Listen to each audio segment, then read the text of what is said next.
there was me, that is Kev Cage, and my 3 droogs, that is Perry the Platypus, Heimlich's Head, and the weird blue horse from Frozen 2. And we sat in the bedroom trying to make up our razoo ducks whether or not I was a Disney adult. The company sold Disney Plus, Villains Land, or Space Mountain, or Kool-Aid, which is what I was drinking. This would pixie dust you up and make you ready for a bit of the old Premier Lightning Lane. But before we can figure out if I am a Disney adult, we need to understand what, exactly, a Disney adult is.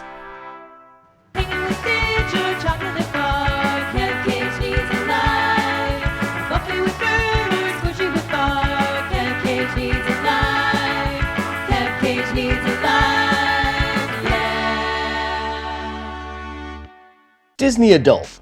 Noun.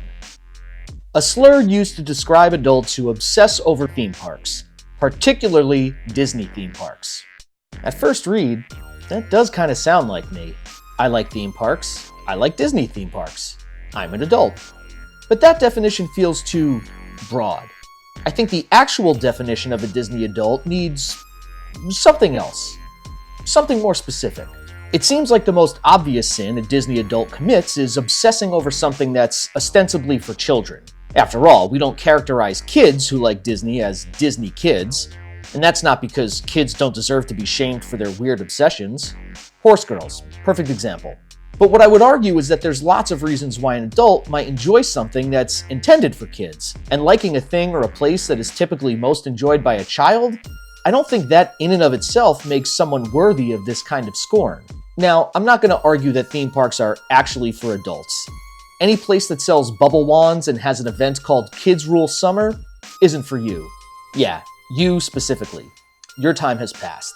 But what about all the roller coasters in theme parks that most kids aren't even tall enough to go on, huh? Who's that for? What if you're an adult and you obsess over Disney because it makes your kids happy? Does that recuse you from Disney adult status? And what about Epcot? That's not really for kids at all. Epcot used to bore me to tears. Then I got old enough to drink and Epcot became my favorite Disney park. Have you ever been drunk at Epcot? I have. Tons of times. When I'm thinking about how to define the Disney adult, I realize I'm not here to defend the Disney adult. It's a shameful title, and it's deserved. Rather, I'm here to reclassify who we call a Disney adult. It really isn't about what your obsession is, no matter how juvenile others may consider it to be. In the case of the Disney adult, it's not about what you like. It's about how you act. One of the first things that comes up when people are shaming Disney adults is how they'll wait in line to meet a character. Snarky outsiders will make comments like, you know that's just a guy in a suit, right? With all the confidence of someone who thinks they're the very first person to ever say that. And if I'm being honest, there is something initially cringy about a grown-ass adult waiting in line for literally 3 hours or more to take a picture with a costume, but I'll get to that in a minute. The act of simply wanting to take a picture with a character without any other context really isn't that big of a deal. People take pictures with all kinds of stuff. Remember planking? Is that really any better? There's lots of reasons why a grown human might want to meet a fictional character, and none of them align with the jaded, stupid, uninspired criticism of, you know, Mickey's not real, right? Maybe it's someone who's neurodivergent. Maybe it's someone who has a decades-old memory of a character helping them when they were lost or scared as a kid. And even though it's not the same individual, they want to express thanks in the hopes that the person portraying the character now understands just how powerful that role can be. Or maybe it's someone who recently lost someone close to them, and the interaction with that person's favorite character will bring them some semblance of peace or joy or closure. Yeah, I bet you feel pretty bad about mocking those people now, huh? Good. Wanting to take a picture with a character doesn't make you a Disney adult. But you know what does? A profound inability to read the room. Like when you're waiting in line to meet a children's character and someone behind you in their 30s is huffing and puffing that Cinderella is taking too long with a toddler, or when a new entertainment offering debuts in a park featuring characters intended for preschoolers and you're taking a spot away from a kid in a capacity performance, not because you care about the show, but because you want to be the first to post a reel about it. Or when a new movie, rated G, makes its way to theaters, and you go online to complain that a kid who can't stay quiet for more than 10 minutes doesn't belong in theaters? Or yeah, When you spend literally 3 hours waiting in line to meet a character for no other reason than to share it in some Facebook group or whatever and brag to the other dopes who see the interaction as carrying some sort of clout, a Disney adult has no self-awareness. I take exception when people talk down about adults liking kids stuff because the sentiment implies that being an adult means abandoning your sense of wonder. Now, yes, I know it doesn't always mean that, but in my experience, it's like some people can't comprehend how you can still appreciate whimsy when you also have a mortgage. I hate that. It's a weird boomer thing that places all this importance on acting like an adult. This misguided set of rules that one has to follow to meet imaginary, invented standards of how you should live your life. I'm not buying that adults can't like stuff that's originally intended for kids. Not anymore, anyway. The concept of Arrested Development being something only nerds experienced went out the window with Marvel. Comics went from something you didn't talk about in public to something everyone talked about in public. Sorry to break it to you, but Marvel movies are kid stuff. You don't hear about Marvel adults, though, because Robert Downey Jr. is for everyone, apparently. And honestly, the fact that no one wants to take a chance on new IP anymore means we're doomed to repeat the pop culture we enjoyed as kids over and over and over again, no matter how old we get. We have an entire generation of otherwise well-adjusted adults who wear Ninja Turtle shirts or buy friggin' Legos and nobody bats an eye. Of course, the people who enjoy those things, depending on how sensitive they are, will make all kinds of arguments about how the thing they like isn't really for kids or whatever, but it's all the same stuff, and honestly, I don't think any of it is a problem. This is all to say, a Disney adult isn't someone who embraces childlike wonder. It's someone who acts like a child. They're the people who split their family into 2 groups at the front gate turnstiles and wait in 2 separate lines. And when one line starts to move faster, the others run across and join them, and they act like they've figured out a hack because they're so good at Disney. Or the people who line up for a parade 6 hours before it starts, and even though they're 6 feet tall and it's very obvious there's a small child behind them who can't see, they don't offer the kid to come in front of them because moving back 6 inches with the same exact view is unacceptable because they got there first. Or the people who scream at cast members that are just trying to communicate a policy because whatever didn't go the guest's way surely only happened to them, and they demand special accommodations because they spent a lot of money, unlike virtually every single other person around them. Disney adults are the reason they're going to start carding you at the Grand Floridian to see if you're a registered guest. They spent more money. They like Disney more! A Disney adult is entitled.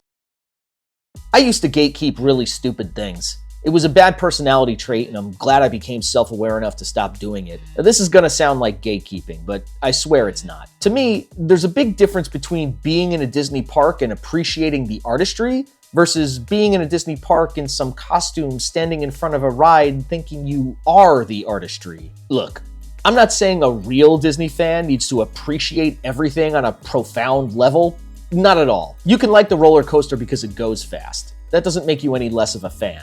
And if you want to dress up like a Temu Peter Pan because, well, I don't know why you would want to do that, but you do you, playa. But these people who Disney bound, and for the uninitiated, Disney bounding is dressing up kinda like a character, because if you look too much like a character, they'll put you in their privatized underground prison. These people who, along with their camera person, usually a partner with varying degrees of enthusiasm, are standing in front of a very heavily trafficked area, taking up way more than their share of space for literal minutes to do a photo shoot. My friends, that is a Disney adult. Now you may be asking yourself, Kev Cage, are the people who very loudly and annoyingly and disruptively live stream themselves for hours in a park, are they Disney adults? Nah, they're just opportunistic leeches who are the product of a society that continuously rewards narcissism and stupidity. It's close, but it's not the same thing.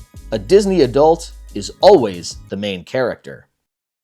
The kind of Disney adult that annoys me the most, though, even more so than all of the discourteous cretins, because their actions have so much more of a lasting effect on my enjoyment of the parks, are the people the internet lovingly refers to as pixie dusters. These are people who have unwavering, undying loyalty to the brand, in spite of the fact that the experience in the parks has become unequivocally, inarguably worse. Many of these people inhabit the Disneyland subreddit, but that's a whole other tangent. I understand that everyone goes to the parks for a different reason, and I get that people have all kinds of different sets of expectations and experiences. I'm not saying that you can't have fun at a Disney park anymore. Of course you can. What I'm saying is that ignoring the very clear, very real ways these parks have declined in the past half decade, because either you personally don't deal with it or because you can't stand to have the thing you love criticized, that is the worst. Because it prevents change from happening. It prohibits things from getting better because as long as there are people who are willing to spend money hand over fist, as long as the whales keep stuffing the coffers,